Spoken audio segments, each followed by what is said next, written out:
Prime Asia TV ਦੇਖ ਰਹੇ ਸਾਰੇ ਹੀ ਦਰਸ਼ਕਾਂ ਦਾ ਨਿੱਘਾ ਸਵਾਗਤ। ਮੈਂ ਨਵਜੀਤ ਹਾਜ਼ਰ ਹਾਂ programme prime discussion with Jatinder Pannu ਲੈ ਕੇ।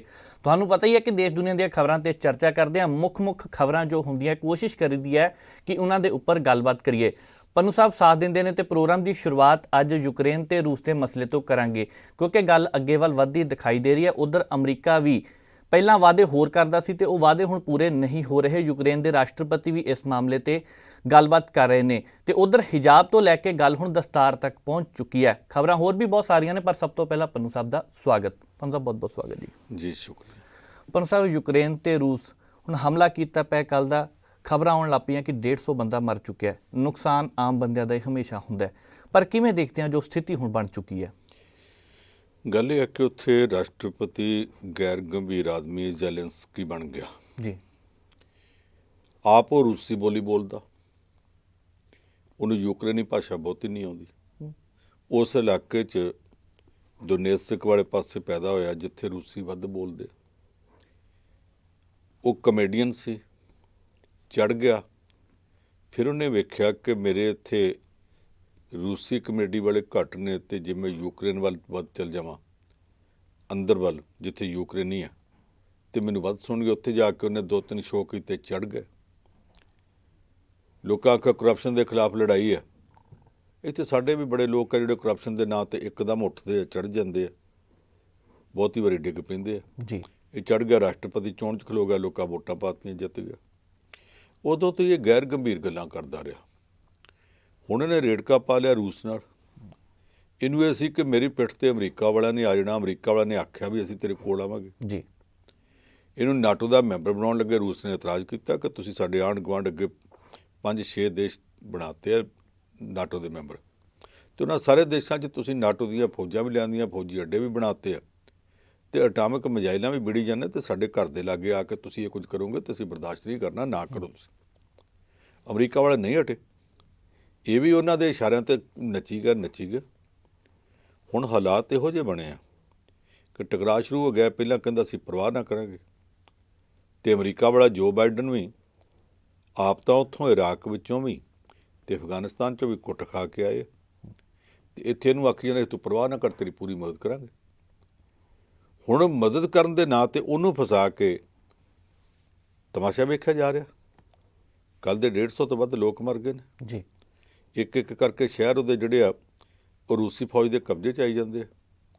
ਅੱਜ ਸ਼ਾਮ ਤੱਕ ਨਹੀਂ ਤੇ ਕੱਲ੍ਹ ਨਹੀਂ ਤੇ ਪਰਸੋਂ ਤੱਕ ਰੂਸ ਦਾ ਯੂਕਰੇਨ ਦੀ ਰਾਜਧਾਨੀ ਕੀਵ ਦੇ ਉੱਤੇ ਕਬਜ਼ਾ ਹੋਣ ਵਾਲਾ ਜੀ। ਦੇਸ਼ ਕਿੱਡਾ ਕੁ, ਉਹਦੀ 15 ਕਰੋੜ ਦੀ ਆਬਾਦੀ ਹੈ ਰੂਸ ਦੀ, ਇਹਦੀ 4 ਕਰੋੜ ਦੀ ਹੈ। ਉਹ ਦੁਨੀਆ ਦਾ ਸਭ ਤੋਂ ਵੱਡਾ ਦੇਸ਼ ਹੈ। ਇਹ ਕਿਸੇ ਗਿਣਤੀ 'ਚ ਨਹੀਂ, ਬਹੁਤ ਛੋਟਾ ਹੈ। ਉਹਦਾ ਮੁਕਾਬਲਾ ਕੀ ਹੈ? ਕੱਲ੍ਹ ਉਹਨਾਂ ਨੇ ਚੇਰਨੋਬਲ ਐਟਮੀ ਪਲਾਂਟ ਦੇ ਉੱਤੇ ਵੀ ਕਬਜ਼ਾ ਕਰ ਲਿਆ।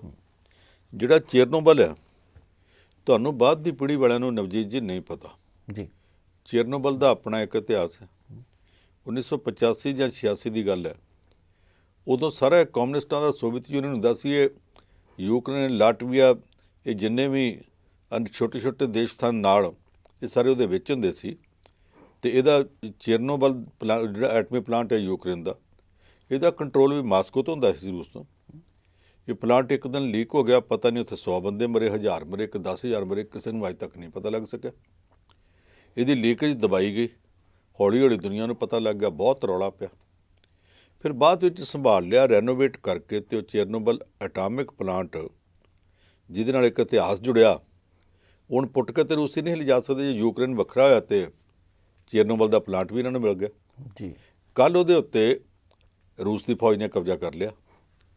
ਜਿੰਨੀਆਂ ਕਿੰਨਾਂ ਦੀਆਂ ਹਵਾਈ ਪੱਟੀਆਂ ਨੇ, ਇਹਨਾਂ ਦੇ ਫੌਜੀ ਰਨਵੇ ਆ ਏਅਰਫੋਰਸ ਦੇ ਯੂਕਰੇਨ ਦੇ, ਉਹ ਉਹਨਾਂ ਨੇ ਪਹਿਲੇ ਹਮਲੇ 'ਚ ਹੀ ਬੰਬਾਰਡਮੈਂਟ ਕਰਕੇ ਅਤੇ ਤੋੜ ਦਿੱਤੇ ਆ। ਜਹਾਜ਼ ਇਹਨਾਂ ਦੇ ਉੱਡ ਨਹੀਂ ਸਕਦੇ। ਬੜੀ ਖਬਰ ਆਈ, ਰੂਸ ਦੇ 4 ਹੈਲੀਕਾਪਟਰ ਡਿੱਗਤੇ, ਇੱਕ ਜਹਾਜ਼ ਡਿੱਗਤਾ। ਅੱਜ ਹੁਣ ਅੱਧੇ ਤੋਂ ਵੱਧ ਸਾਈਟਾਂ ਨੇ ਲਿਖਿਆ ਕਿ ਉਹ ਖਬਰ ਫੇਕ ਸੀ। ਪੁਰਾਣੀਆਂ ਖਬਰਾਂ, ਪੁਰਾਣੀਆਂ ਵੀਡੀਓ ਕੱਢ ਕੇ ਅਤੇ ਉਹਨਾਂ 'ਤੇ ਯੂਕਰੇਨ ਲਿਖ ਕੇ ਪਾਈਆਂ ਜਾ ਰਹੀਆਂ ਨੇ ਜੀ। ਇਹੋ ਜਿਹੇ ਹਾਲਾਤ ਦੇ ਵਿੱਚ ਬਿਹਤਰ ਗੱਲ ਉਹ ਹੈ ਜਿਹੜੀ ਅੱਜ ਉੱਥੋਂ ਦੇ ਰਾਸ਼ਟਰਪਤੀ ਜ਼ੈਲੈਂਸਕੀ ਨੇ ਕੀਤੀ ਹੈ ਕਿ ਮੈਂ ਰੂਸ ਨੂੰ ਜੰਗਬੰਦੀ ਦੀ ਅਪੀਲ ਕਰਦਾ। ਇਹੋ ਅਪੀਲ 3 ਦਿਨ ਪਹਿਲਾਂ ਕਰ ਦਿੰਦਾ ਜੀ। ਉਦੋਂ ਅਮਰੀਕਾ ਵਾਲਿਆਂ ਦੇ ਇਸ਼ਾਰੇ 'ਤੇ ਲੱਗਾ ਸੀ। ਹੁਣ ਉਹ ਸਾਰਾ ਕੁਝ ਵਿਗਾੜ ਕੇ ਅਤੇ ਇਸ ਵੇਲੇ ਜੰਗਬੰਦੀ ਦੀਆਂ ਅਪੀਲਾਂ ਕਰਦਾ ਪਿਆ। ਮੈਂ ਨਿੱਜੀ ਤੌਰ ਤੇ ਸਮਝਦਾ ਕਿ ਭਾਵੇਂ ਲੇਟ ਹੋ ਗਿਆ ਬਹੁਤ, ਪਰ ਫਿਰ ਵੀ ਦੇਰ ਆਏ ਦੁਰਸਤ ਆਏ। ਮਨੁੱਖੀ ਭਲਾ ਇਸ ਗੱਲ 'ਚ ਆ ਕਿ ਇਹ ਜੰਗ ਰੋਕੀ ਜਾਵੇ।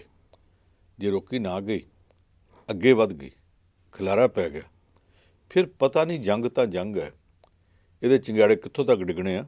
ਨਾਲ ਦੇ ਦੇਸ਼ਾਂ 'ਚ ਨਹੀਂ, ਬਹੁਤ ਦੂਰ ਦੇ ਦੇਸ਼ਾਂ ਤੱਕ ਵੀ ਚਲੇ ਜਾਂਦੇ ਹੁੰਦੇ ਆ। ਪੰਨ ਸਾਹਿਬ, ਇੱਕ ਇਹ ਵੀ ਗੱਲ ਦੱਸਿਓ ਕਿ ਅਮਰੀਕਾ ਬਾਰ-ਬਾਰ ਕਹਿ ਰਿਹਾ ਸੀ ਅਸੀਂ ਤੁਹਾਡੇ ਨਾਲ ਖੜੇ ਹਾਂ, ਤੁਸੀਂ ਅੱਗੇ ਵਧੋ ਤੇ ਪਿੱਛੇ ਆਪਾਂ ਆ। ਦੂਸਰੇ ਪਾਸੇ ਆਸਟ੍ਰੇਲੀਆ ਤੋਂ ਖਬਰ ਆਈ ਹੈ, ਉਹ ਕਹਿੰਦੇ ਅਸੀਂ ਪਾਬੰਦੀਆਂ ਲਗਾ ਲੈਣੀਆਂ। ਯੂਕੇ ਦੇ ਪ੍ਰਧਾਨ ਮੰਤਰੀ ਕਹਿੰਦੇ ਅਸੀਂ ਪਾਬੰਦੀਆਂ ਲਗਾ ਲੈਣੀਆਂ। ਹੁਣ ਗੱਲ ਪਾਬੰਦੀਆਂ ਤੱਕ ਸੀਮਤ ਹੋ ਕੇ ਰਹਿ ਗਈ ਹੈ, ਪਰ ਦੇਸ਼ ਦਾ ਜੋ ਨੁਕਸਾਨ ਹੋਇਆ, ਕਿਉਂਕਿ ਯੂਕਰੇਨ ਦੇ ਰਾਸ਼ਟਰਪਤੀ ਕਹਿੰਦੇ ਪਏ ਆ ਕਿ ਹੁਣ ਸਾਡੀ ਅਪੀਲ ਹੈ, ਹੰਝੂ ਵਹਾਉਂਦੇ ਪਏ ਆ ਕਿ ਸਾਨੂੰ ਹੁਣ ਮਾਫ ਕਰ ਦਿਓ। ਇੱਥੇ ਤੱਕ ਗੱਲ ਪਹੁੰਚ ਗਈ ਹੈ, ਪਰ ਅਮਰੀਕਾ ਇਸ ਕਦਮ ਨੂੰ ਕਈ ਦੇਸ਼ਾਂ ਨੂੰ ਅਪਣਾਉਂਦਾ ਕਿਉਂ ਰਹਿੰਦਾ ਹੈ? ਦੇਖੋ, ਅਮਰੀਕਾ ਵਾਲੇ ਕਹਿੰਦੇ ਅਸੀਂ ਆਰਥਿਕ ਪਾਬੰਦੀਆਂ ਲਾ ਦਿਆਂਗੇ। ਜੇ ਇਹ ਲਾਉਣਗੇ ਤਾਂ ਰੂਸ ਵੀ ਲਾ ਦੂਗਾ। ਜਵਾਬੀ ਪਾਬੰਦੀਆਂ ਉਹਨੇ ਵੀ ਲਾਉਣੀਆਂ। ਇਹਨਾਂ ਨੇ ਆਖਿਆ ਅਸੀਂ ਆਹ ਕਰ ਦਿਆਂਗੇ, ਉਹ ਕਰ ਦਿਆਂਗੇ। ਉਹਨੇ ਅੱਜ ਪਹਿਲੇ ਝਟਕੇ 'ਚ ਇੰਗਲੈਂਡ ਵਾਲਾ, ਬਰਤਾਨੀਆ ਵਾਲਾ ਨੂੰ ਕਹਿ ਦਿੱਤਾ ਕਿ ਆਪਣੀ ਜਿਹੜੀਆਂ ਬ੍ਰਿਟਨ ਦੀਆਂ 에ਅਰਲਾਈਨਾਂ ਉਹਨਾਂ ਨੂੰ ਕਹਿ ਦਿਓ ਸਾਡੇ ਸਕਾਈ ਦੇ ਉੱਪਰੋਂ, ਸਾਡੇ ਸਮਾਤ ਦੇ ਉੱਪਰੋਂ ਨਾ ਲੰਘਣ ਜੀ। ਇਹਦਾ ਫਰਕ ਜਿਨ੍ਹਾਂ ਨੂੰ ਪੈਂਦਾ ਉਹਨਾਂ ਨੂੰ ਪਤਾ। ਅਸੀਂ ਇੱਕ ਵਾਰੀ ਲੰਡਨ ਤੋਂ ਆਏ ਸਾਂ, ਮੇਰਾ ਮਿੱਤਰ ਏਅਰ ਇੰਡੀਆ ਦੀ ਫਲਾਈਟ 'ਤੇ ਸੀ ਅਤੇ ਮੈਂ ਇੰਗਲੈਂਡ ਦੀ ਫਲਾਈਟ 'ਤੇ ਸਾਂ ਵਰਜਨ 'ਤੇ। ਉੱਥੋਂ ਅਸੀਂ ਇਕੱਠੇ ਤੁਰੇ, ਉਹਦਾ ਜਹਾਜ਼ ਅਗਲੇ ਪਾਸੇ ਸੀ ਅਤੇ ਮੇਰਾ ਉਹਦੇ ਪਿਛਲੇ ਪਾਸੇ ਸੀ। ਮੈਂ ਇੱਥੇ ਦਿੱਲੀ ਆ ਕੇ ਉਡੀਕਾਂ ਕਿ ਉਹਦੀ ਫਲਾਈਟ ਨਹੀਂ ਆਈ, ਉਹ ਆਵੇ ਨਾ। ਹਾਰ ਕੇ ਮੈਂ ਆਰਟ ਜਾ ਕੇ ਵੇਖਿਆ ਅਤੇ ਪਤਾ ਲੱਗਾ ਉਹ ਫਲਾਈਟ 2 ਘੰਟੇ ਬਾਅਦ ਆਉਣੀ ਹੈ। ਮੈਂ ਕਿਹਾ ਏਅਰ ਇੰਡੀਆ ਵਾਲਿਆਂ ਨੇ ਬੁੱਢਾ ਜਹਾਜ਼ ਘੱਲਤਾ ਜਿਹੜਾ ਗੱਡੇ ਦੀ ਚਾਲ ਚੱਲਦਾ। ਮਗਰੋਂ ਪਤਾ ਲੱਗਾ ਨਹੀਂ, ਗੱਲ ਇਹ ਆ ਕਿ ਅਟਲ ਬਿਹਾਰੀ ਵਾਜਪਾਈ ਦਾ ਉਦੋਂ ਜ਼ਮਾਨਾ ਸੀ ਕਿ ਸਾਡੇ ਅਤੇ ਪਾਕਿਸਤਾਨ ਦੇ ਸੰਬੰਧ ਵਿਗੜੇ ਆ ਪਾਰਲੀਮੈਂਟ ਦੇ ਹਮਲੇ ਤੋਂ ਬਾਅਦ, ਅਤੇ ਇੱਕ ਦੂਸਰੇ ਦੇ ਉੱਪਰ ਦੀ ਫਲਾਈਟਾਂ ਨਹੀਂ ਉੱਡ ਸਕਦੀਆਂ। ਮੇਰੀ ਫਲਾਈਟ ਇੰਗਲੈਂਡ ਦੀ ਸੀ, ਉਹ ਸਿੱਧੀ ਪਾਕਿਸਤਾਨ ਦੇ ਉੱਪਰ ਦੀ ਉੱਡ ਕੇ ਆ ਗਈ। ਉਹਦੇ ਵਾਲੀ ਫਲਾਈਟ ਏਅਰ ਇੰਡੀਆ ਦੀ ਸੀ, ਉਹ ਪਿੱਛੋਂ ਸਿੱਧੀ ਉੱਧਰ ਨੂੰ ਆਈ।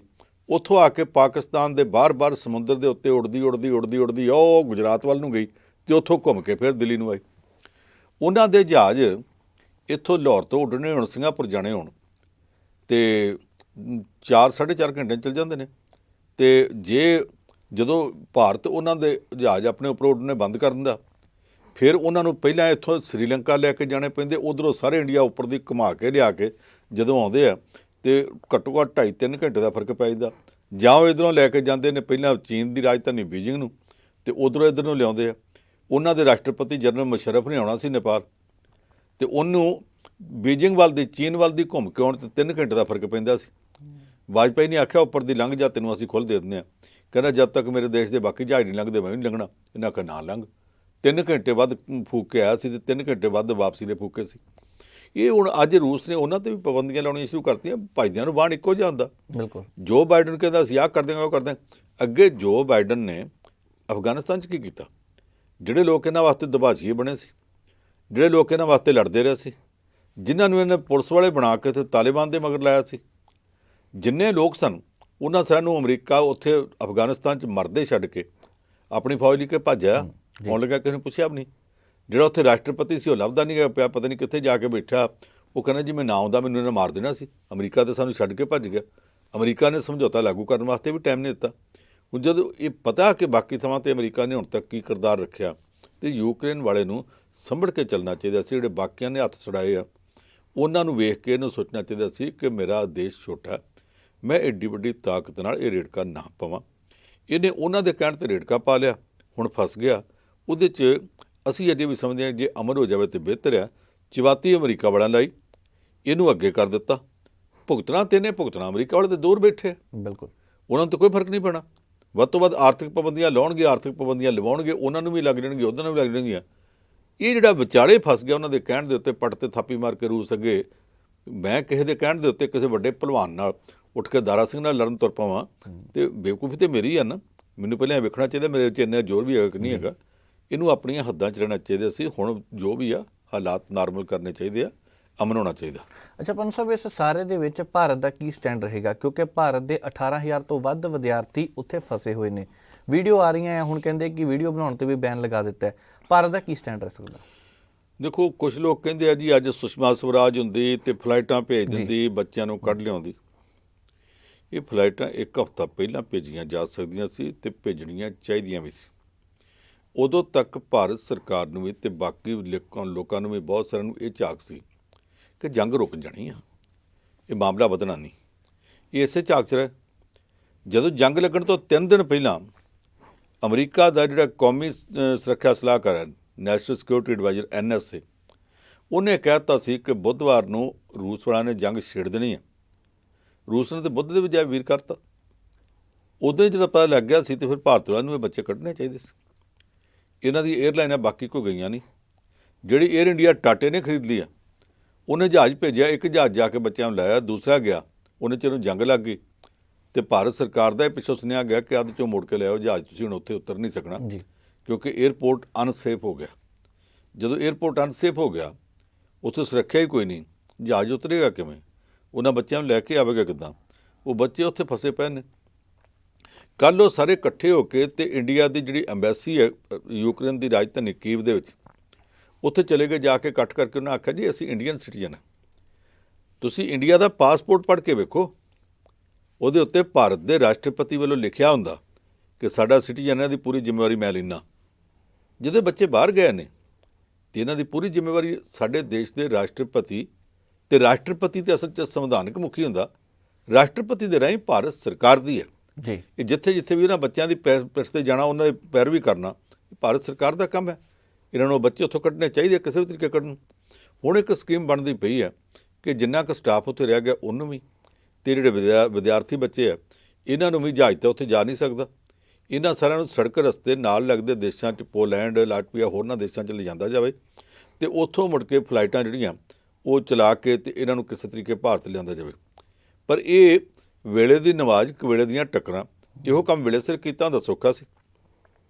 ਹੁਣ ਇੰਨਾ ਵੇਲਾ ਕਰਕੇ ਉਹਨਾਂ ਨੂੰ ਬੱਚਿਆਂ ਨੂੰ ਕੱਢਣ ਦੇ ਵਿੱਚ ਵੀ ਔਖ ਆ ਰਹੀ ਹੈ। ਤੇ ਦੂਜੀ ਗੱਲ ਇਹ ਵੀ ਹੈ ਕਿ ਜਿਉਂ-ਜਿਉਂ ਇਹਦੇ 'ਚ ਦੇਰੀ ਹੁੰਦੀ ਜਾਂਦੀ ਹੈ, ਤਿਉਂ-ਤਿਉਂ ਉਹਨਾਂ ਬੱਚਿਆਂ ਦੇ ਮਾਂ-ਬਾਪ ਦੀ ਸਾਹ ਸੁੱਕਿਆ ਪਿਆ, ਮੂੰਹ 'ਚ ਬੁਰਕੀ ਫੁੱਲਦੀ ਜਾਂਦੀ ਹੈ, ਰੋਟੀ ਨਹੀਂ ਖਾਧੀ ਜਾਂਦੀ ਜੀ। ਉਹ ਬੱਚੇ ਜਦੋਂ ਮਾੜਾ ਜਿਹਾ ਵੀ ਮੌਕਾ ਮਿਲਦਾ ਆਪਣੇ ਫੋਨ ਚਾਰਜ ਕਰਕੇ ਫਿਰ ਮਾਂ-ਬਾਪ ਨਾਲ ਗੱਲਾਂ ਕਰਦੇ ਨੇ, ਤੇ ਉਹਨਾਂ ਵਾਸਤੇ ਵੀ ਮੁਸ਼ਕਿਲ ਹੈ, ਇਹਨਾਂ ਵਾਸਤੇ ਵੀ ਮੁਸ਼ਕਿਲ ਹੈ। ਹਰ ਕੋਈ ਉੱਠ ਕੇ ਕਰੀ ਜਾਂਦਾ ਸਰਕਾਰ ਕੀ ਕਰਦੀ ਹੈ। ਮੈਂ ਸਮਝਦਾ ਸਰਕਾਰ ਤੋਂ ਦੇਰੀ ਹੋਈ ਹੈ, ਲੇਟ ਕਰ ਲਿਆ ਇਹਨਾਂ ਨੇ ਬਹੁਤ ਜ਼ਿਆਦਾ। ਪਰ ਹੁਣ ਜੋ ਵੀ ਹਾਲਾਤ ਹੋਣ, ਇਹਦੇ 'ਚ ਸਾਰਿਆਂ ਨੂੰ ਸਰਕਾਰ ਦਾ ਸਾਥ ਦੇਣਾ ਚਾਹੀਦਾ। ਇਸ ਮਾਮਲੇ ਦੇ ਵਿੱਚ ਕਾਂਗਰਸ ਦੇ ਲੀਡਰ ਨੇ, ਉੱਤਰਾਖੰਡ ਦਾ ਸਾਬਕਾ ਮੁੱਖ ਮੰਤਰੀ, ਅਸੀਂ ਪੰਜਾਬ ਵਾਲੇ ਤੇ ਜਾਣਦੇ ਹਾਂ, ਹਰੀਸ਼ ਰਾਵਤ ਬਥੇਰਾ ਚਿਰ ਪੰਜਾਬ ਦਾ ਇੰਚਾਰਜ ਲੱਗਾ ਰਿਹਾ ਕਾਂਗਰਸ ਦਾ ਜੀ। ਉਹਨੇ ਕਾਂਗਰਸ ਪਾਰਟੀ 'ਚੋਂ ਸਭ ਤੋਂ ਪਹਿਲਾਂ ਉਹਨੇ ਆਖਿਆ, ਕਹਿੰਦਾ ਇਹ ਸੰਕਟ ਦੀ ਘੜੀ, ਵਿਦੇਸ਼ੀ ਤਾਕਤਾਂ ਦੀ ਖਹਿਬਾਜ਼ੀ ਦਾ ਮਾਮਲਾ, ਯੂਕਰੇਨ ਦੇ ਸਵਾਲ ਦੇ ਉੱਤੇ ਸਾਡੇ ਦੇਸ਼ ਦੀ ਸਰਕਾਰ ਜੋ ਫੈਸਲਾ ਕਰੇ, ਜਦੋਂ ਕਰੇ, ਅਸੀਂ ਸਾਰੇ ਉਹਦੇ ਨਾਲ ਖੜੇ ਹਾਂ ਜੀ। ਇਹ ਮਿਸਾਲ ਕਾਇਮ ਵੀ ਕਰਨੀ ਚਾਹੀਦੀ ਹੈ। ਬੰਗਲਾਦੇਸ਼ ਦੀ ਲੜਾਈ ਵੇਲੇ ਉਦੋਂ ਕਾਂਗਰਸ ਪਾਰਟੀ ਦੇ ਤੇ ਜਨਸੰਘ ਦੇ ਸੰਬੰਧ ਬੜੇ ਖਰਾਬ ਸੀ, ਪਰ ਜਦੋਂ ਜੰਗ ਲੱਗ ਗਈ ਤੇ ਜਨਸੰਘ ਦਾ ਸਭ ਤੋਂ ਵੱਡਾ ਲੀਡਰ ਅਟਲ ਬਿਹਾਰੀ ਵਾਜਪਾਈ ਸੀ। ਉਹਨੇ ਉੱਠ ਕੇ ਆਖਿਆ ਸੀ ਇੰਦਰਾ ਜਿਹੜੀ ਇਹ ਹੁਣ ਇਸ ਵੇਲੇ ਇੰਦਰਾ ਨਹੀਂ, ਇਹ ਦੁਰਗਾ ਹੈ, ਸਾਡੀ ਇੱਕ ਲੜਾਈ ਚੱਲਦੀ ਪਈ ਹੈ, ਉਸ ਲੜਾਈ ਦੇ ਵਿੱਚ ਭਾਰਤ ਠਿੱਲ ਚੁੱਕਾ, ਉਸ ਲੜਾਈ 'ਚ ਅਸੀਂ ਸਾਰੇ ਇਹਦੇ ਨਾਲ, ਅਸੀਂ ਸਾਥ ਦਿਆਂਗੇ। ਕਾਰਗਿਲ ਦੀ ਜੰਗ ਲੱਗੀ, ਉਸ ਵਕਤ ਵਾਜਪਾਈ ਸਰਕਾਰ ਸੀ, ਸਭ ਤੋਂ ਪਹਿਲਾਂ ਸੋਨੀਆ ਗਾਂਧੀ ਨੇ ਆਖਿਆ ਸੀ, ਬਾਕੀ ਮਤਭੇਦ ਬਾਅਦ 'ਚ ਵੇਖਾਂਗੇ। ਅਸੀਂ ਇਸ ਵੇਲੇ ਸੰਕਟ ਦੇ ਮੌਕੇ ਸਰਕਾਰ ਦੇ ਨਾਲ, ਇਸ ਵੇਲੇ ਸਰਕਾਰ ਜੋ ਵੀ ਫੈਸਲਾ ਕਰੇ, ਬਾਕੀ ਭਾਰਤੀਆਂ ਨੂੰ ਸਾਰਿਆਂ ਨੂੰ ਉਹਦਾ ਸਾਥ ਦੇਣਾ ਚਾਹੀਦਾ। ਪਰ ਸਰਕਾਰ ਨੇ ਫੈਸਲਾ ਪਹਿਲਾਂ ਜਿੰਨਾ ਮਰਜ਼ੀ ਲੇਟ ਕਰ ਲਿਆ ਹੋਵੇ, ਹੁਣ ਉਹਨੂੰ ਬਹੁਤੀ ਦੇਰ ਨਹੀਂ ਕਰਨੀ ਚਾਹੀਦੀ। ਇਹਦੇ 'ਚ ਜੋ ਵੀ ਫੈਸਲਾ ਲੈਣਾ ਸੰਭਲ ਕੇ ਲੈਣਾ ਚਾਹੀਦਾ, ਸੋਚ ਕੇ ਲੈਣਾ ਚਾਹੀਦਾ। UN 'ਚ ਵੀ ਠੱਮੇ ਨਾਲ ਬੋਲਣਾ ਚਾਹੀਦਾ। ਬੇਗਾਨੀ ਕਬਰ 'ਚ ਪੈਣ ਦੀ ਕੋਈ ਲੋੜ ਨਹੀਂ। ਨਾ ਰੂਸ ਦੇ ਪੱਖ 'ਚ ਖਲੋ, ਨਾ ਅਮਰੀਕਾ ਦੇ ਪੱਖ 'ਚ ਖਲੋ। ਨਿਰਪੱਖਤਾ ਰੱਖ ਕੇ ਤੇ ਉਹਨਾਂ ਬੱਚਿਆਂ ਨੂੰ, ਆਪਣੇ ਹੋਰ ਲੋਕ ਜਿਹੜੇ ਉੱਥੇ ਕਾਰੋਬਾਰੀ, ਉਹ ਵੀ, ਕਈਆਂ ਲੋਕਾਂ ਨੇ ਉੱਥੇ ਜਾ ਕੇ ਖੇਤੀ ਸ਼ੁਰੂ ਕੀਤੀ ਹੈ ਜ਼ਮੀਨਾਂ ਸਸਤੀਆਂ ਲੈ ਕੇ, ਉਹ ਵੀ, ਜਾਂ ਕੁਝ ਲੋਕ ਜਿਹੜੇ ਕੌਂਸੂਲੇਟ ਦਾ ਸਟਾਫ ਹੈ, ਉਹਨਾਂ ਨੂੰ ਸਾਰਿਆਂ ਨੂੰ ਕੱਢਣ ਵਾਸਤੇ ਭਾਰਤ ਸਰਕਾਰ ਜੋ ਵੀ ਕਰਦੀ ਹੈ ਉਹਨੂੰ ਵੇਲਾ ਰਹਿੰਦਿਆਂ ਛੇਤੀ ਕਰਨਾ ਚਾਹੀਦਾ ਜੀ। ਪਰ ਸਾਹਿਬ, ਕਰਨਾਟਕ ਚੱਲਦੇ ਆ, ਹਿਜਾਬ ਵਾਲਾ ਮਾਮਲਾ ਅਜੇ ਤੱਕ ਖਤਮ ਨਹੀਂ ਹੋਇਆ ਸੀਗਾ, ਬੜਾ ਸੁਰਖੀਆਂ ਵਿੱਚ ਰਿਹਾ। ਸਰਕਾਰ ਉਸ ਮਾਮਲੇ 'ਤੇ ਕੁਝ ਬੋਲਦੀ ਨਹੀਂ, ਅਦਾਲਤ ਵਿੱਚ ਕੇਸ ਚੱਲਦਾ ਹੈ। ਦੂਸਰੇ ਪਾਸੇ ਹੁਣ ਬੰਗਲੁਰੂ ਵਿੱਚ ਸਿੱਖ ਵਿਦਿਆਰਥਣ ਦੀ ਦਸਤਾਰ ਉਤਾਰਨ ਦਾ ਮਾਮਲਾ ਸਾਹਮਣੇ ਆਇਆ। ਗੱਲ ਹਿਜਾਬ ਤੋਂ ਦਸਤਾਰ ਤੱਕ ਪਹੁੰਚ ਚੁੱਕੀ ਹੈ। ਸਿੱਖ ਜਥੇਬੰਦੀਆਂ ਨੇ ਰੋਸ ਪ੍ਰਗਟ ਕੀਤਾ ਹੈ। ਕਿਵੇਂ ਦੇਖਦੇ ਇਸ ਗੱਲ ਨੂੰ? ਦੇਖੋ, ਸਾਡੇ ਦੇਸ਼ ਬਾਰੇ ਇੱਕ ਗੱਲ ਕਹੀ ਜਾਂਦੀ ਹੈ ਕਿ ਇੱਥੇ ਅਨੇਕਤਾ ਵਿੱਚ ਏਕਤਾ ਤੇ ਏਕਤਾ ਵਿੱਚ ਅਨੇਕਤਾ, ਦੋਵੇਂ ਗੱਲਾਂ ਨੇ। ਜਦੋਂ ਅਨੇਕਤਾ ਵਿੱਚ ਏਕਤਾ, ਤੇ ਫਿਰ ਵੰਨ-ਸੁਵੰਨਤਾ ਨੂੰ ਪ੍ਰਵਾਨ ਕਰਨਾ ਚਾਹੀਦਾ। ਇੱਥੇ ਉਹ ਵੀ ਨੇ ਜਿਹੜੇ ਬੁੱਤ ਪੂਜਦੇ ਆ, ਤੇ ਉਹ ਵੀ ਹੈ ਜਿਹੜੇ ਬੁੱਤਾਂ ਦੀ ਪੂਜਾ ਨਹੀਂ ਕਰਦੇ ਜੀ। ਮੁਸਲਮਾਨ ਬੁੱਤ ਪੂਜਾ ਨਹੀਂ ਕਰਦਾ, ਹਿੰਦੂ ਕਰਦਾ, ਪਰ ਸਾਰੇ ਹਿੰਦੂ ਨਹੀਂ ਕਰਦੇ। ਹਿੰਦੂਆਂ 'ਚੋਂ ਸਨਾਤਨ ਧਰਮੀ ਕਰਦੇ ਆ ਤੇ ਆਰੀਆ ਸਮਾਜੀ ਨਹੀਂ ਕਰਦੇ। ਇੱਥੇ ਉਹ ਵੀ ਲੋਕ ਨੇ ਜਿਹੜੇ ਮਾਸ ਖਾਣਾ ਜ਼ਰੂਰੀ ਸਮਝਦੇ ਆ, ਤੇ ਉਹ ਵੀ ਹੈ ਜਿਹੜੇ ਮਾਸ ਖਾਣਾ ਪਾਪ ਸਮਝਦੇ ਆ। ਇਹ ਦੇਸ਼ ਦੇ ਵਿੱਚ ਕਈ ਕਿਸਮ ਦੇ ਰੰਗ ਨੇ, ਉਹਨਾਂ ਸਾਰੇ ਰੰਗਾਂ ਨੂੰ ਪ੍ਰਵਾਨ ਕਰਨਾ ਚਾਹੀਦਾ। ਜਦੋਂ ਵੱਖੋ ਵੱਖਰੀਆਂ ਸੋਚਾਂ ਨੇ, ਵੱਖੋ ਵੱਖਰੇ ਧਰਮ ਨੇ, ਇੰਨਾ ਕੁਛ ਹੈਗਾ। ਉਸ ਧਰਮ ਦੇ ਵਿੱਚ ਕੋਈ ਦਸਤਾਰ ਵਾਲਾ ਹੋਵੇਗਾ, ਕੋਈ ਬੋਦੀ ਵਾਲਾ ਵੀ ਹੋਵੇਗਾ ਜੀ, ਕੋਈ ਟੋਪੀ ਵਾਲਾ ਵੀ ਹੋਵੇਗਾ। ਹਰ ਰੰਗ ਦੇ ਲੋਕਾਂ ਨੂੰ ਬਰਦਾਸ਼ਤ ਕਰਨਾ ਪਊ।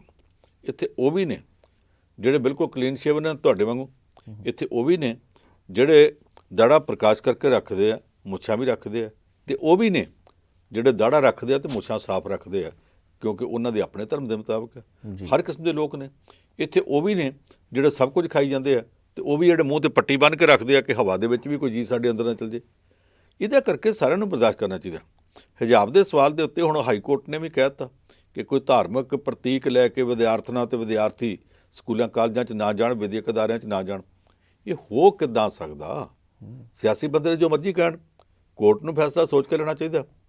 ਜਦੋਂ ਕੋਈ ਵਿਦਿਆਰਥੀ ਉੱਥੇ ਸਕੂਲ ਕਾਲਜ ਵਿੱਚ ਜਾਵੇਗਾ, ਉਹਦੇ ਕੜਾ ਪਾਇਆ ਹੋਇਆ ਫਟ ਪਤਾ ਲੱਗ ਜਾਣਾ ਕਿ ਸਿੱਖ ਪਰਿਵਾਰ 'ਚੋਂ।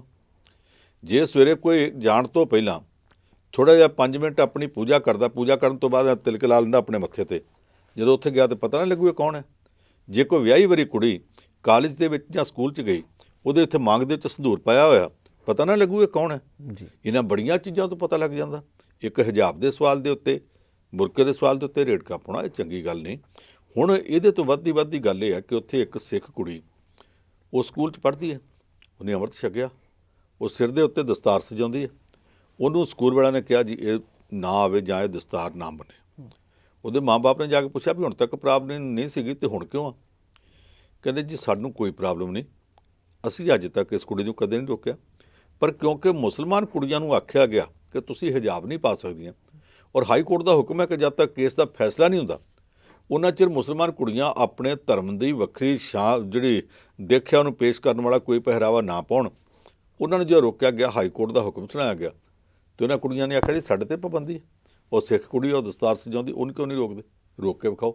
ਕਹਿੰਦੇ ਕਿਉਂਕਿ ਉਹਨਾਂ ਨੇ ਮੁੱਦਾ ਬਣਾ ਦਿੱਤਾ, ਇਸ ਕਰਕੇ ਸਾਡੀ ਜ਼ਰੂਰੀ ਹੈ ਕਿ ਅਸੀਂ ਹਾਈ ਕੋਰਟ ਦੇ ਉਸ ਆਦੇਸ਼ ਨੂੰ ਇਨ-ਬਿਨ ਲਾਗੂ ਕਰੀਏ ਜੀ। ਉਹਨਾਂ ਨੇ ਜ਼ਬਾਨੀ ਵੀ ਕਿਹਾ, ਔਰ ਲੜਕੀ ਦੇ ਬਾਪ ਨੂੰ ਉਹਨਾਂ ਨੇ ਈਮੇਲ ਵੀ ਭੇਜ ਦਿੱਤੀ।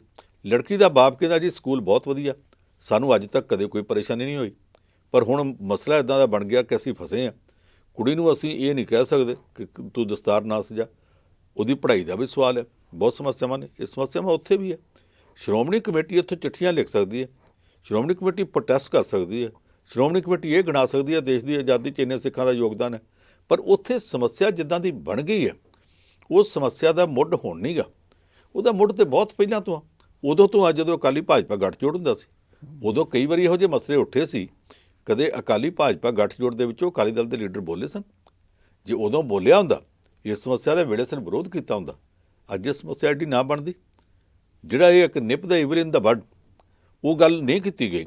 ਜਦੋਂ ਇਹ ਪ੍ਰੋਬਲਮ ਸ਼ੁਰੂ ਹੋਈ ਸੀ 2014 ਦੇ ਵਿੱਚ, ਨਵੀਂ ਸਰਕਾਰ ਬਣਦੇ ਸਾਰੀ ਇਹੋ ਜਿਹੀਆਂ ਸਮੱਸਿਆਵਾਂ ਆਈਆਂ ਸੀ। ਅਕਾਲੀ ਦਲ ਉਹਦੇ ਤੋਂ ਬਾਅਦ 6 ਸਾਲ ਇਸ ਸਰਕਾਰ 'ਚ ਸ਼ਾਮਲ ਰਿਹਾ। ਬੀਬੀ ਹਰਸਿਮਰਤ ਕੌਰ ਬਾਦਲ ਸਤੰਬਰ 2020 ਤੱਕ ਉਹ 'ਚ ਸ਼ਾਮਲ ਸੀ। ਉਹਦਾ ਮਤਲਬ ਇੱਕ 6.5 ਸਾਲ ਤੇ ਸ਼ਾਮਲ ਰਹੇ ਨੇ ਉਹ 'ਚ। ਉਦੋਂ ਕਿੰਨੀ ਵਾਰ ਸਮੱਸਿਆ ਉੱਠੀਆਂ ਨੇ, ਉਦੋਂ ਬੋਲੇ ਨਹੀਂ। ਹੁਣ ਅਬ ਪਛਤਾਏ ਹੋਤ ਕਿਆ ਜਬ ਚਿੜੀਆ ਚੁਗ ਗਈ ਖੇਤ। ਹੁਣ ਇਹ ਵਿਰੋਧ ਕਰ ਸਕਦੇ ਆ, ਕਰਨਾ ਚਾਹੀਦਾ, ਪਰ ਅਗਲੇ ਪਾਸੇ ਜਿਨ੍ਹਾਂ ਕੋਲ ਕਰਨਾ ਉੱਥੇ ਵਿਰੋਧ ਬਹੁਤਾ ਸੁਣਿਆ ਨਹੀਂ ਜਾ ਰਿਹਾ। ਇਹਦਾ ਕੋਈ ਹੱਲ ਕੱਢਣਾ ਚਾਹੀਦਾ, ਪਾਰਲੀਮੈਂਟ 'ਚ ਮੁੱਦਾ ਉਠਾਉਣਾ ਚਾਹੀਦਾ। ਸਵਾਲ ਇਕੱਲੇ ਸਿੱਖ ਬੱਚੀ ਦਾ ਨਹੀਂ ਲੈਣਾ ਚਾਹੀਦਾ। ਹਰ ਧਰਮ ਦੇ ਲੋਕ ਉਹਨਾਂ ਨੂੰ ਆਪਣੇ ਪਹਿਰਾਵੇ, ਆਪਣੀ ਦਿੱਖ, ਆਪਣੀ ਮਰਜ਼ੀ ਮੁਤਾਬਕ ਚੱਲਣ ਦਾ ਹੱਕ ਹੋਣਾ ਚਾਹੀਦਾ। ਵਿਚਾਰਾਂ ਦੀ ਪ੍ਰਗਟਾਵੇ ਦੀ ਆਜ਼ਾਦੀ ਚਾਹੀਦੀ। ਪਰ ਸਾਹਿਬ ਅੱਗੇ ਜੇਕਰ ਚਰਚਾ ਕਰੀਏ, ਪ੍ਰਕਾਸ਼ ਸਿੰਘ ਬਾਦਲ ਹੁਸ਼ਿਆਰਪੁਰ ਦੀ ਇੱਕ ਅਦਾਲਤ ਵਿੱਚ ਪੇਸ਼ ਹੋਏ ਹੈ। ਇਹ ਮਾਮਲਾ ਕੀ ਹੈ ਪੂਰਾ? ਹੁਣ ਕਹਿੰਦੇ ਜ਼ਮਾਨਤ ਵੀ ਮਿਲ ਗਈ ਹੈ, ਇੰਨੀ ਉਮਰ ਹੋ ਗਈ, ਕਦੀ ਚੋਣਾਂ ਵਿੱਚ ਪ੍ਰਚਾਰ, ਹੁਣ ਅਦਾਲਤ ਤੇ ਗੇੜੇ। ਚਲੋ ਗੱਲ ਤਾਂ ਕਾਨੂੰਨੀ ਹੈ, ਵੈਸੇ ਕੀ ਕਹਾਣੀ ਪੂਰੀ? ਦੇਖੋ, ਜਦੋਂ ਇਹ ਫੈਸਲਾ ਹੋਇਆ ਸੀ ਨਾ ਕਿ ਜਿਹੜੀਆਂ ਪਾਰਟੀਆਂ ਇੱਕ ਧਰਮ ਨਾਲ ਬੱਝੀਆਂ ਨੇ ਉਹ ਪਾਰਲੀਮੈਂਟ ਤੇ ਵਿਧਾਨ ਸਭਾ ਚੋਣਾਂ ਨਹੀਂ ਲੜ ਸਕਦੀਆਂ ਜੀ, ਉਦੋਂ ਅਕਾਲੀ ਦਲ ਨੇ ਲਿਖ ਕੇ ਦੇ ਦਿੱਤਾ ਕਿ ਸਾਡੇ ਕੋਲ ਹਿੰਦੂ ਤੇ ਮੁਸਲਮਾਨ ਤੇ ਕ੍ਰਿਸਚਨ ਮੀਤ ਪ੍ਰਧਾਨ ਵੀ ਨੇ, ਮੀਤ ਸਕੱਤਰ ਵੀ ਨੇ, ਅਸੀਂ ਸੈਕੂਲਰ ਪਾਰਟੀ ਹਾਂ। ਇਹ ਤੋਂ ਬਾਅਦ ਗੁਰਦੁਆਰਾ ਚੋਣਾਂ ਆ ਗਈਆਂ। ਉੱਥੇ ਸ਼ਰਤ ਇਹ ਹੈ ਕਿ ਸਿਰਫ ਸਿੱਖ ਪਾਰਟੀਆਂ ਲੜ ਸਕਦੀਆਂ, ਸਿੱਖ ਸੰਸਥਾਵਾਂ ਲੜ ਸਕਦੀਆਂ। ਇਹਨਾਂ ਨੇ ਲਿਖ ਕੇ ਦੇ ਦਿੱਤਾ ਕਿ ਅਕਾਲੀ ਦਲ ਜਿਹੜਾ ਇਹ ਤਾਂ ਸਿੱਖਾਂ ਦੀ ਪਾਰਟੀ ਹੈ ਜੀ। ਬਲਵੰਤ ਸਿੰਘ ਖੇੜਾ ਸੋਸ਼ਲ ਵਰਕਰ ਹੈ ਹੁਸ਼ਿਆਰਪੁਰ ਦੇ, ਉਹਨੇ ਕਹਿ ਦਿੱਤਾ ਵੀ ਇੱਕੋ ਪਾਰਟੀ ਭਾਰਤ ਦੇ ਚੋਣ ਕਮਿਸ਼ਨ ਕੋਲ ਜਾ ਕੇ ਸੈਕੂਲਰ ਹੋ ਗਈ, ਗੁਰਦੁਆਰਾ ਚੋਣ ਕਮਿਸ਼ਨ ਕੋਲ ਸਿੱਖਾਂ ਦੀ ਸੰਸਥਾ ਬਣ ਗਈ। ਇਹ ਕਿੱਦਾਂ ਹੋ ਸਕਦਾ? ਉੱਥੇ ਵੀ ਪ੍ਰਧਾਨ ਪ੍ਰਕਾਸ਼ ਸਿੰਘ ਬਾਦਲ, ਇੱਥੇ ਵੀ ਪ੍ਰਕਾਸ਼ ਸਿੰਘ ਬਾਦਲ। ਉਦੋਂ ਅਜੇ ਸੁਖਬੀਰ ਸਿੰਘ ਬਾਦਲ ਨੂੰ ਪ੍ਰਧਾਨਗੀ ਨਹੀਂ ਸੀ ਮਿਲੀ। ਫਿਰ ਬਾਦਲ ਸਾਹਿਬ ਨੇ ਐਫੀਡੇਵਿਟ ਦੇ ਕੇ ਮੰਨਿਆ ਕਿ ਮੈਂ ਦੋਵੇਂ ਥਾਈਂ ਗਲਤ ਸੂਚਨਾ ਦਿੱਤੀ ਹੈ, ਮੈਨੂੰ ਨਹੀਂ ਸੀ ਦੇਣੀ ਚਾਹੀਦੀ। ਉਸ ਤੋਂ ਬਾਅਦ ਮੁਕੱਦਮਾ ਬਣ ਗਿਆ। ਹੁਣ ਮੁਕੱਦਮਾ ਚੱਲਦੇ ਨੂੰ 12-13 ਸਾਲ ਹੋ ਗਏ। ਅੱਗੋਂ ਅਦਾਲਤੀ ਸਿਸਟਮ ਇਹੋ ਜਿਹਾ ਕਿ ਕਦੇ ਜੱਜ ਸਾਹਿਬ ਬਦਲ ਗਏ, ਕਦੇ ਵਕੀਲ ਸਾਹਿਬ ਛੁੱਟੀ ਕਰ ਗਏ, ਕਦੇ ਅਕਾਲੀ ਪਾਰਟੀ ਕਹਿੰਦੀ ਹੈ ਸਾਡਾ ਜਨਰਲ ਸੈਕਟਰੀ ਅੱਜ ਤਾਂ ਹੀ ਬਦਲਤਾ, ਹੁਣ ਨਵਾਂ ਜਨਰਲ ਸੈਕਟਰੀ ਆਇਆ, ਉਹਨੂੰ ਪੜ੍ਹਨ ਵਾਸਤੇ 3 ਮਹੀਨੇ ਚਾਹੀਦੇ ਆ, ਉਹ ਪੜ੍ਹਨਾ ਪੈਂਦਾ। ਉਹ ਕੇਸ ਲਟਕਦਾ ਗਿਆ। ਜੇ 5-7 ਸਾਲ ਹੋਰ ਲੰਘ ਗਏ ਤਾਂ ਕੇਸ ਦਾ ਫੈਸਲਾ ਕਰਨ ਦੀ ਲੋੜ ਹੀ ਕੀ ਹੈ। ਹੁਣ ਬਾਦਲ ਸਾਹਿਬ ਕਿਉਂਕਿ ਅਦਾਲਤ ਨੇ ਸਖਤੀ ਬਹੁਤ ਕੀਤੀ, 3 ਦਿਨ ਪਹਿਲਾਂ ਜਾ ਕੇ ਸੁਖਬੀਰ ਸਿੰਘ ਬਾਦਲ ਆਪਣੀ ਜ਼ਮਾਨਤ ਕਰਾ ਕੇ ਆਇਆ, ਹੁਣ ਬਾਦਲ ਸਾਹਿਬ ਕਰਵਾਏ, ਪਰ ਇਸ ਕੇਸ ਦਾ ਕੋਈ ਫੈਸਲਾ ਛੇਤੀ ਹੋ ਜਾਏਗਾ ਮੈਨੂੰ ਘੱਟੋ ਘੱਟ ਦੀ ਕੋਈ ਆਸ ਨਹੀਂ। ਇਹ ਮਾਮਲਾ ਜਿੰਨਾ ਲਮਕ ਗਿਆ, ਜੇ ਨਿਬੇੜਨਾ ਹੋਵੇ ਤੇ ਓਪਨ ਐਂਡ ਸ਼ਟ ਕੇਸ ਹੈ, ਇਹੋ ਜਿਹੇ ਕੇਸ ਨੂੰ ਬੜੀ ਛੇਤੀ ਨਿਬੇੜਿਆ ਜਾ ਸਕਦਾ, ਪਰ ਨਿਬੇੜਨ ਦਾ ਇਰਾਦਾ ਹੋਵੇ ਤਾਂ ਨਾ। ਅਜੇ ਤੱਕ ਤਾਂ ਇਹ ਆ ਕਿ ਅਦਾਲਤੀ ਸਿਸਟਮ ਇਹੋ ਜਿਹਾ ਕਿ ਜੇ ਕੋਈ ਕੇਸ ਲਮਕਾਉਣਾ ਚਾਹਵੇ, ਇੱਕ ਕੇਸ ਦੂਸਰੇ ਮੁੜ ਕੇ ਹੁਣ ਤਾਂ ਇਹ ਦੂਸਰਾ ਉਹਦੇ 'ਚ ਨੁਕਸ, ਉਹਦੇ 'ਚ ਅਸਪਸ਼ਟੀਕਰਨ ਅਸਪਸ਼ਟੀਕਰਨ, ਕਦੇ ਵਕੀਲਾਂ ਦੀ ਹੜਤਾਲ ਆ ਗਈ, ਫਿਰ ਇਹੋ ਜਿਹਾ ਕੇਸ ਕਿਸੇ ਪਾਸੇ ਲੱਗਦਾ ਹੀ ਨਹੀਂ। ਇੱਥੇ 20-30 70 ਸਾਲ ਇੱਕ ਕੇਸ 200 ਸਾਲ ਤੋਂ ਵੱਧ ਦਾ ਵੀ ਚੱਲਦਾ ਹੀ ਪਿਆ। ਇਹੋ ਜਿਹੇ ਕੇਸ ਜਿਹੜੇ ਆ ਉਹ ਚੱਲੀ ਜਾਂਦੇ ਨੇ। ਇਹ ਇਸ ਕੇਸ ਦਾ ਫੈਸਲਾ ਹੋਣ ਦੀ ਆਸ ਤੁਸੀਂ ਬਿਲਕੁਲ ਨਾ ਰੱਖਿਓ। ਚਲੋ ਜ਼ਮਾਨਤ ਮਿਲ ਗਈ, ਉਧਰ ਬਿਕਰਮ ਸਿੰਘ ਮਜੀਠੀਆ ਵੀ ਜ਼ਮਾਨਤ ਲੈਣ ਨੂੰ ਫਿਰਦੇ, ਦੇਖਦੇ ਅੱਗੇ ਬਣਦਾ ਕੀ। ਆਪਨ ਸਾਹਿਬ ਬਹੁਤ ਬਹੁਤ ਧੰਨਵਾਦ ਖਬਰਾਂ ਤੇ ਚਰਚਾ ਕਰਨ ਲਈ। ਸੋ ਅੱਜ ਦੇ ਇਸ ਪ੍ਰੋਗਰਾਮ ਨੂੰ ਇੱਥੇ ਸਮਾਪਤ ਕਰਦੇ ਹਾਂ। ਮੈਨੂੰ ਨਵਜੀਤ ਨੂੰ ਦਿਓ ਇਜਾਜ਼ਤ। ਦੇਖਦੇ ਰਹੋ ਪ੍ਰਾਈਮ ਏਸ਼ੀਆ ਟੀਵੀ, ਤੁਹਾਡਾ ਆਪਣਾ, ਤੁਹਾਡੇ ਲਈ।